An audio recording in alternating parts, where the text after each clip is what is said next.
যার চোখে আমার জন্য তীব্র ভালোবাসা ও মায়া আর টান দেখতে পেয়েছিলাম, সময়ের বিবর্তনে তার চোখে আজ আমি তীব্র রাগ, অবহেলা আর বিরক্তের ছাপ দেখতে পাই। এটাই দুনিয়ার নিয়ম।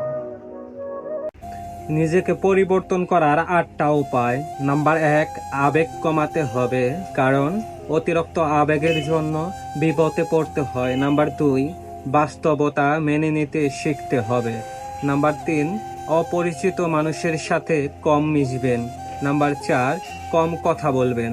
নাম্বার ৫, অল্প পরিচয়ে কাউকে বিশ্বাস করা যাবে না। নাম্বার ৬, অতিরিক্ত চিন্তা করবেন না। নাম্বার ৭, অতীত নিয়ে পরে থেকে সময় নষ্ট না করে সামনে এগিয়ে চলুন। নাম্বার ৮, সৃষ্টিকর্তা ছাড়া অন্য কারো কাছে কোনো ধরনের আশা করা যাবে না। অহংকারী মানুষ চেনার ৫টি উপায়। নাম্বার ১, সবার সাথে খারাপ ব্যবহার করা। নাম্বার ২, তারা মনে করে তারা সবসময় সঠিক। নাম্বার ৩, তারা নিজেদের ক্ষমতা সম্পর্কে সবাইকে বলে বেড়ায়। নাম্বার ৪, নিজেকে নিয়ে বড়াই করা। নাম্বার ৫, তারা সমালোচনার মুখে পড়লে নিজেকে বাঁচাতে যে কোনো কিছু করতে পারে। ইনকামের উপর নির্ভর করে সমাজ দিচ্ছে দাম। টাকা দিয়ে বাড়ানো যায় আত্মসম্মান, টাকায় কিনা যায় না সুখ, ফোটানো যায় হাসি।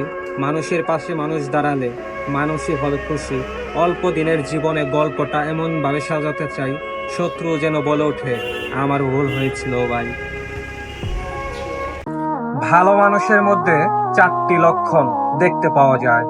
১, তারা অল্পতে রেগে যায়। ২, তারা কাউকে ঠকানোর চিন্তা করে না। ৩, তারা সহজে মানুষকে বিশ্বাস করে নেয়। ৪, তারা সবসময় চিন্তা করে যাতে তাদের জন্য অন্য কোনো মানুষ কষ্ট না পায়।